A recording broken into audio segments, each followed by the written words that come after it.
Single class में हम लोग कोशिश करने वाले हैं बच्चों, consumer equilibrium and it's demand. और एक चैप्टर है कंज्यूमर इक्विलिब्रियम जिसकी 11th क्लास में काफ़ी इंपॉर्टेंट वेटेज है। मतलब नियर अबाउट 10 मार्क्स की पूरी यूनिट्स आप लोगों से पूछी जाती है और इसमें 6 मार्कर क्वेश्चन कंज्यूमर इक्विलिब्रियम आता ही आता है। तो आज की क्लास में हम लोग जो चर्चा करने वाले हैं दोस्तों, वो कंज्यूमर इक्विलिब्रियम के बारे में करेंगे कि कैसे कंज्यूमर अपने इक्विलिब्रियम मतलब अपने मैक्सिमम सेटिस्फैक्शन के पॉइंट को रिटेन करता है। और हम कंज्यूमर के बिहेवियर के बारे में जानने की कोशिश करेंगे। बच्चों, इस पूरी यूनिट को समझने के लिए आपको अपने एक्चुअल बिहेवियर से बात करनी पड़ेगी। It means you are just thinking about as a consumer, if you buying something, then what are the rational behavior behind the consumption, right? So today we are here to start the topic consumer equilibrium. आज हम लोग जो चर्चा करने वाले हैं बच्चों, वो टॉपिक का नेम है कंज्यूमर इक्विलिब्रियम। काफी इंपोर्टेंट, काफी वेटफुल, काफी इंपोर्टेंट यूनिट जो कि आपसे पूछी जाती है। और चर्चा जो मैं आरंभ कर रहा हूं वो इसके मीनिंग से ही करने वाला हूं बेटा। ये मैंने यहाँ पर एक यूनिट लिखी है, दैट इज कंज्यूमर, राइट। बच्चों, कंज्यूमर का मतलब क्या होता है? कंज्यूमर एक ऐसा पर्सन होता है जो अपनी वांट्स को फुलफिल करने के लिए गुड्स को यूज करता है। बड़े कम शब्दों में अगर मैं आपको बताऊं, जब एक कंज्यूमर अपनी वांट्स, अपनी विलिंगनेस को पूरा करने के लिए गुड्स को यूज कर रहा है, that person is known as consumer. Suppose that मैं किसी कॉमोडिटी का प्राइस पे करता हूं, मैंने सपोज दैट प्राइस पे किया, गुड्स को बाय करा और उस गुड्स को मैं यूज कर रहा हूं। इसका मतलब मैं जो हूं, मैं एक पर्सन जो हूं, वो कौन कहलाऊंगा बेटा? कंज्यूमर। और इस कंज्यूमर का बिहेवियर बिल्कुल भी एक जैसा नहीं होता। इस कंज्यूमर का जो बिहेवियर होता है वो according to the situation change होता है बच्चों। कंज्यूमर का बिहेवियर रैशनल भी है और डिफरेंट भी है। इसका मतलब कि जैसे जैसे कंज्यूमर, इसका मतलब ये है कि कंज्यूमर का जो बिहेवियर है वो सिमिलर नहीं होता। कंज्यूमर का बिहेवियर चेंज होता है। और इस बिहेवियर को पढ़ने के दो मेजर एनालिसिस हैं।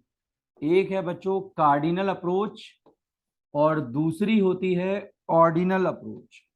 मैं आपको क्या कहना चाह रहा हूं कि कंज्यूमर का बिहेवियर एक दूसरे कंज्यूमर से डिफरेंट, और इसका बिहेवियर डिफरेंट होने की वजह से हम कंज्यूमर के बिहेवियर को दो तरीकों से पढ़ते हैं बच्चों। एक होता है हमारा कार्डिनल अप्रोच और एक होता है ऑर्डिनल। सर, कार्डिनल क्या होता है? कार्डिनल बच्चों वो तरीका है, याद रखना बच्चों, कार्डिनल एक वो मेथड है जिसमें कंज्यूमर अपनी सेटिस्फैक्शन को इन टर्म्स ऑफ नंबर पढ़ता है। अगर एक कंज्यूमर अपनी सेटिस्फैक्शन को in terms of number read कर रहा है, एक नंबर के अकॉर्डिंग अगर वो चीजों की स्टडी कर रहा है या अपनी सेटिस्फैक्शन को नंबर में मेजर कर रहा है, it means that approach is known as cardinal. जैसे मैं आपको एग्जांपल दूं, मैंने एग्जांपल दिया कि मेरे इस पूरे क्लासरूम को ठंडा रखने के लिए मुझे 2 टन के एसी की रिक्वायरमेंट है, तो मैंने अपनी सेटिस्फैक्शन को 2 टन एसी में कन्वर्ट कर लिया। तो जो नंबर में मेरी सेटिस्फैक्शन एक्सप्रेस हो रही है, this approach is known as cardinal. मैंने बोला मुझे बाइक खरीदनी है, बुलेट खरीदना है, भाई साहब बुलेट बाइक जो खरीदूंगा वो मैं 300 सीसी की नहीं, 350 सीसी की नहीं, बल्कि 500 सीसी की खरीदूंगा तो मेरा सेटिस्फेक्शन ज्यादा होगा।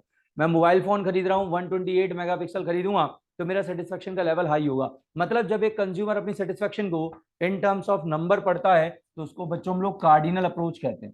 और जब एक कंज्यूमर अपने सेटिस्फेक्शन को नंबर्स में ना पढ़कर बल्कि वो रैंक में पढ़ता है या फिर स्केल ऑफ प्रेफरेंस में पढ़ता है, जब एक कंज्यूमर अपनी सेटिस्फेक्शन को रैंक या प्रेफरेंस में पढ़ता है तो इसको बेटा हम लोग ऑर्डिनल अप्रोच कहते हैं। तो आज की क्लास में मैं जो चर्चा करने वाला हूं वो इसी कार्डिनल और ऑर्डिनल बिहेवियर के बारे में पढ़ाऊंगा, राइट। तो सर आइए कार्डिनल अप्रोच का मीनिंग समझिए। कार्डिनल में जो पहली चीज एग्जाम में पूछी जाएगी दैट इज यूटिलिटी। बड़ा नॉर्मल सा टर्म है, मुझे मालूम है सभी बच्चे इसके बारे में बहुत पहले से ही अवेयर है।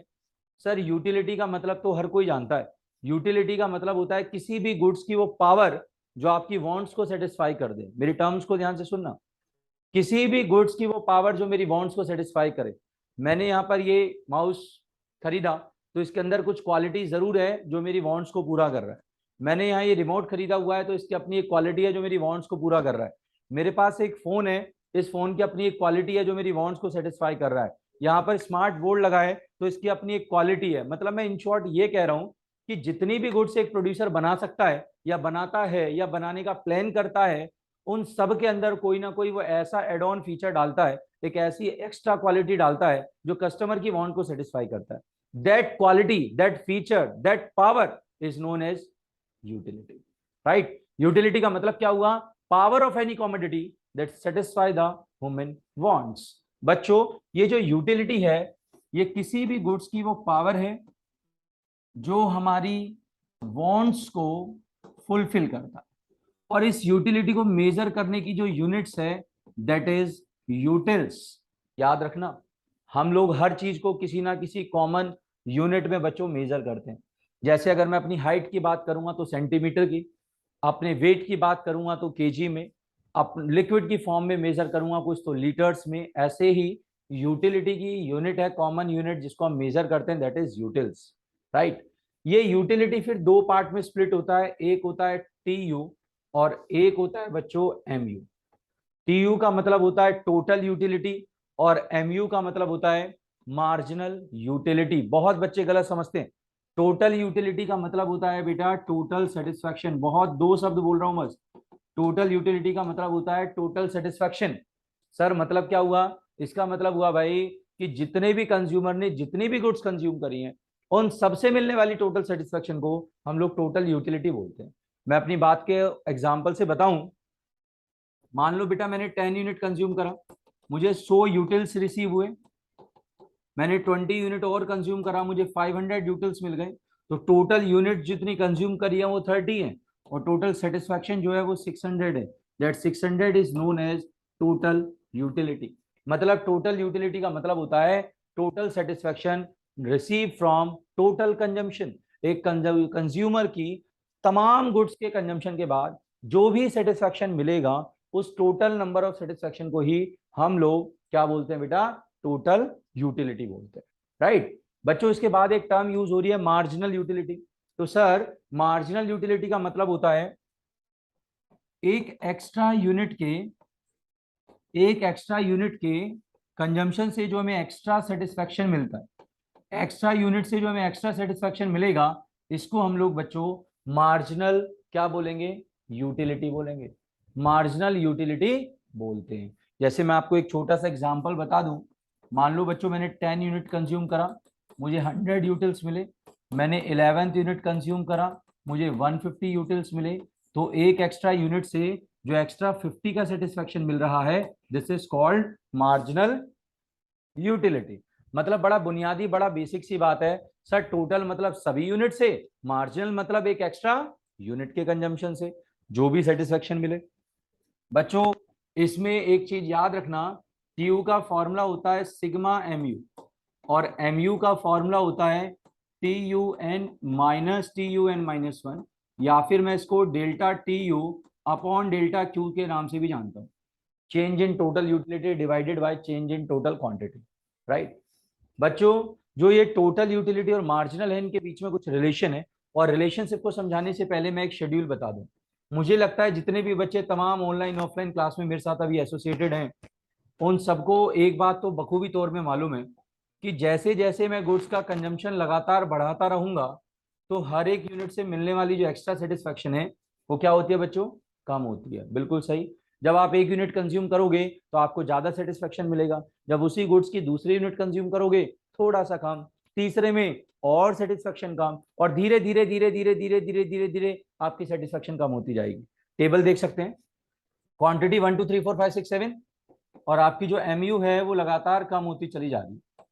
टीयू अगर आपको निकालना है तो टोटल यूटिलिटी को निकालने के लिए मैंने फॉर्मूला आपको बता ही दिया है कि सिग्मा एमयू होता है सर। एमयू को ऐड करो, मैं एमयू को ऐड करता हूँ। पहला 10, 10 और 8 कितना होता है बेटा? 18, 18 और 6 को सबको मालूम है 24, देन 28, 30, 30 एंड 28।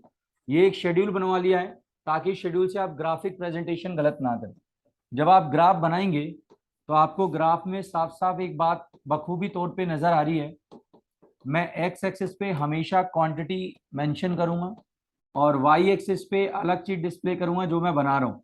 सपोज दैट मैं यहाँ प्रिपेयर कर रहा हूं बेटा दोनों चीजें एक साथ प्लॉट करूंगा, 5, 10, 15, 20, 25 एंड 30।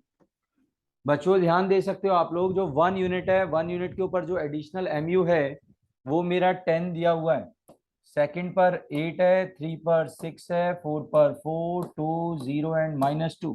जब आप इसे ज्वाइन कर लोगे दैट इज योर एमयू, ये हमारा एमयू है। टीयू भी बना सकते हो, 1 के ऊपर 10, सेकंड के ऊपर बेटा 18, उसके बाद 28, सॉरी 24, देन 28, उसके बाद 30, 30, 28, इन सबको ज्वाइन कर लो, ये आपका बनेगा टीयू। बड़ा बेसिक, बड़ा बुनियादी, बड़ा बेसिक चीज है। टीयू एमयू के रिलेशन के लिए आपको ये ग्राफ प्रेजेंट करना ही पड़ेगा। और रिलेशन क्या लिखोगे, बिल्कुल भी क्रैमिंग नहीं करनी है, रट्टा नहीं मारना है, बातों को समझना है केवल। आपको नजर आ रहा है कि आपका एमयू जो है वो लगातार डिक्रीज हो रहा है, सबको दिखाई दे रहा होगा। एमयू मेरा इनिशियल लेवल से डिक्रीज हो रहा है, तो टीयू लगातार इंक्रीज हो रहा है, बट बेटा वो इंक्रीजिंग रेट से नहीं हो रहा है, डिमिनिशिंग से हो रहा है। क्यों हो रहा है बेटा, क्योंकि जब एमयू गिरेगा तो टीयू भी लगातार इंक्रीज होगा बट डिमिनिशिंग रेट से। अगर आप चाहें तो इस चीज को एक डायग्राम से समझिए। ये बेटा 10, 18, 24 लगातार क्या हो रहा है, ये इंक्रीज तो हो रहा है, बट स्पीड देखो 8 से बढ़ रहा है, 6 से बढ़ रहा है, 4 से बढ़ रहा है, 0 से बढ़ रहा है, मतलब उसकी बढ़ने की रफ्तार कम हो रही है, राइट। जब ये यहाँ 0 होता है तो ये अपने इस पर मैक्सिमम पर होता है, और जैसे ही ये नेगेटिव हो जाता है तो ये डिक्रीज करना शुरू हो जाता है। मतलब मैं इन शॉर्ट ये कह सकता हूं कि टीयू एमयू के बुनियादी 3 ही रिलेशन है बेटा। रिलेशन नंबर 1 आप कह सकते हो, when mu is positive and false, then tu increases at diminishing rate. First point, when mu is positive and false, then tu increase at diminishing rate. First point में कोई दिक्कत है बच्चों? उम्मीद करता हूं नहीं होगी दिक्कत। पॉइंट नंबर सेकंड, आपको सबको नजर आ रहा है, when mu is 0, tu at maximum. Point number third, when mu is negative, then tu start falling. तो ये छोटी सी बातें आपको बतानी है, राइट। ये रिलेशनशिप आपको मेंशन करना है टीयू का और किसका बेटा, एमयू का। बहुत 3 नंबर में क्वेश्चन आएगा, तो आपको चाहे तो फॉर्मूला मेंशन कर सकते हैं, शेड्यूल, शेड्यूल के बाद ग्राफ, और ग्राफ के बाद उसका एक्सप्लेनेशन। डन बच्चों। अब हम लोग चलते हैं इसी कंजम्पशन के बिहेवियर को समझाने के लिए, कंज्यूमर के कंजम्पशन के बिहेवियर को समझाने के लिए एक लॉ इंट्रोड्यूस करा गया, that is law of diminishing marginal utility. Law of diminishing marginal utility. बच्चों ये लॉ ऑफ डीएमयू क्या बोलता है? लॉ ऑफ डीएमयू आपसे बोलता है, बड़ा सिंपल सा है, और इसको एच.एस. गोसेन एक इकोनॉमिस्ट थे, उन्होंने फर्स्ट लॉ ऑफ कंजम्पशन के बारे में बताया, that is first law of consumption, law of diminishing marginal utility.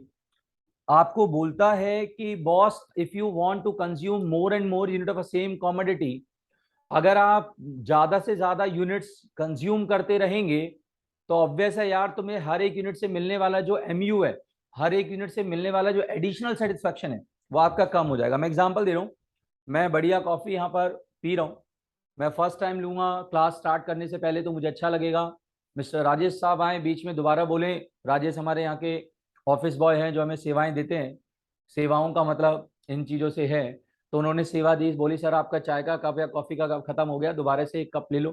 मैं बोलूँगा चल ले आ, थोड़ी पी लूँगा, थोड़ी सी पिया, खत्म होते दोबारा आ जाएगी सर एक और ले लो, मैं बोलूँगा यार चल ले आ, थोड़ी और ले लूँगा, उसके बाद मैं बोलूँगा नहीं यार अब बहुत हो गया, मैं कंज्यूम नहीं करूँगा। मतलब यही तो लॉ बोलता है कि जैसे जैसे जैसे जैसे जैसे जैसे आप कंजम्पशन करते रहोगे तो आपको हर एक यूनिट से मिलने वाली जो एक्स्ट्रा सेटिस्फेक्शन है वो धीरे धीरे आपकी कम हो जाएगी। This is called psychological law of, sorry this is called law of diminishing marginal क्या, यूटिलिटी। ये साइकोलॉजिकल नहीं, ये कंज्यूमर का रैशनल बिहेवियर है, ये रियलिटी वाला बिहेवियर है कि जब एक कंज्यूमर एक कंजम्पशन को लगातार कंजम्पशन करेगा तो हर एक यूनिट से मिलने वाला एक्स्ट्रा सेटिस्फेक्शन कम हो जाएगा। आप थोड़ा सा शेड्यूल को ऐसे भी देख सकते हैं, जैसे जैसे मैं इसके कंजम्पशन के लेवल को लगातार बढ़ा रहा हूं तो हर एक यूनिट से मिलने वाली जो एक्स्ट्रा सेटिस्फेक्शन है वो बच्चों धीरे धीरे क्या होती जा रही है, कम होती जा रही है। मतलब जैसे जैसे मैं कंजम्पशन कर रहा हूं तो इस यूनिट से मिलने वाला जो सेटिस्फेक्शन है उसका लेवल गिर रहा है। अगर आप इस चीज का डायग्राम प्लॉट करके देखेंगे ना तो आपको इसका डायग्राम कुछ ऐसा बनता हुआ नजर आएगा। ध्यान से देखिएगा, ये वैसे तो मैंने आपको अभी कुछ देर पहले ही शेड्यूल बताया था, बट इसके लिए कुछ बातों के बारे में बता दूंगा। ये क्वांटिटी कंजम्पशन है कि 2 4 6 8 10 आपको दिख रहा है। 1 के ऊपर एडिशनल एमयू जो था वो बेटा 10 था, सेकंड पर आते आते 8 हो गया, फिर 6 4 2 0 -2। तो आपका ये एमयू है, हर एक यूनिट से मार्जिनल यूटिलिटी कम हो रही है। और जहां पर ये एक्स्ट्रा सेटिस्फेक्शन जीरो होती है that is called point of saturation या पॉइंट ऑफ सेटिस्ट्री, जहां पर एक कंज्यूमर को जो एक्स्ट्रा सेटिस्फेक्शन है वो जीरो मिल रही है।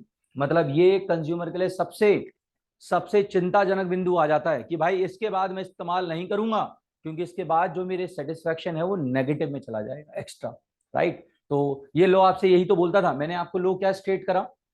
This law state that as we use more and more unit of a same commodity, अगर मैं ज्यादा यूनिट का कंजम्पशन करूंगा तो हर एक यूनिट से मिलने वाली क्या सेटिस्फेक्शन क्या हो जाएगी? कम हो जाएगी। This is called law of diminishing marginal utility. बच्चों इस लॉ की अपनी कुछ अजम्पशंस हैं जिस पर ये बेस्ड है। सबसे पहला अजम्पशन मैंने अभी आपको बताया, कॉन्टिन्यूस कंजम्पशन। ऐसा नहीं है कि भाई साहब आप एक कप आज पिलाओ, अगले क्लास में जब मैं आऊं तो राजेश बोले कि लो सर एक कप पी लो, मैं कहूँ ला भाई कोई दिक्कत ही नहीं है। अगली क्लास में फिर आऊं तो दे बोलो सर पियो, मैं बोलूंगा ठीक है भाई ले आ। इसका मतलब यही तो कह रहा हूं, इंटरवल्स नहीं होनी चाहिए। ये लो आपका बिहेवियर आपको जब भी दिखेगा जब आपका कंजम्पशन बैक टू बैक है, it means continuous consumption must be there. Second, इस लॉ के दौरान price of goods and income of consumer constant होना चाहिए। मतलब इस लॉ के दौरान अगर इनकम और कंजम्पशन दोनों में से कुछ भी चेंज हुआ तो भाई साहब लफड़ा है, क्योंकि कंज्यूमर अपने नेचर को बदल देगा। एक कंज्यूमर ज्यादा या कम कंजम्पशन करेगा तो ऐसी सिचुएशन में आपको एक्चुअल बिहेवियर समझ नहीं आएगा। ऑन दिस लॉ आपका income and consumption remain constant so that purchasing capacity आपका चेंज ना हो। Point number third, standard unit must be consume. Standard का मतलब आपकी अच्छी प्रोफाइल क्वालिटी से नहीं है। स्टैंडर्ड यूनिट का मतलब है कि भाई साहब हर बार जो कंज्यूम करोगे उसका जो यूनिट होगा, उसका जो क्वांटिटी साइज होगा दैट विल रिमेन कांस्टेंट। अगर आप एक कप ले रहे हैं तो साइज सेम होना चाहिए हर बार बैक टू बैक कंजम्पशन का, ताकि आपका लेवल ऑफ सेटिस्फेक्शन डिक्लाइन कर सके। नेक्स्ट पॉइंट, ये लॉ केवल बेटा रैशनल कंज्यूमर के लिए एप्लीकेबल है। मतलब जो एक समझदार है, जो इंटेलिजेंट कंज्यूमर है, उसके लिए ही ये लॉ है। कोई एडिक्ट वाला है, कोई ड्रिंक करने वाला है, कोई स्मोक करने वाला है, अगर मैं उसके ऊपर ये लॉ लगाऊंगा कि ले भाई एक एक बोलेगा हाँ सर मजा आया, दूसरा और मजा, तीसरा और मजा, उसको मजा ही आएगा क्योंकि वो उस प्रोडक्ट का एडिक्ट है, वो रैशनल बिहेवियर नहीं है। If you want to see a rational behaviour तो आपको रैशनल कंज्यूमर भी तो चाहिए। ये इसकी एक फोर्थ अजम्पशन है, राइट। तो ये चारों अजम्पशन याद रखना बच्चों। These are the 4 assumption, on the basis of these assumption consumer commodity. Done. तो हम लोगों ने अभी 3 छोटी छोटी बातें पढ़ी, कंज्यूमर का behaviour, cardinal and ordinal. Then we will discuss about total utility and marginal utility, उनका relation and law of diminishing marginal utility, right. ये तीनों टॉपिक एक बार फटाफट से रिकॉल कर।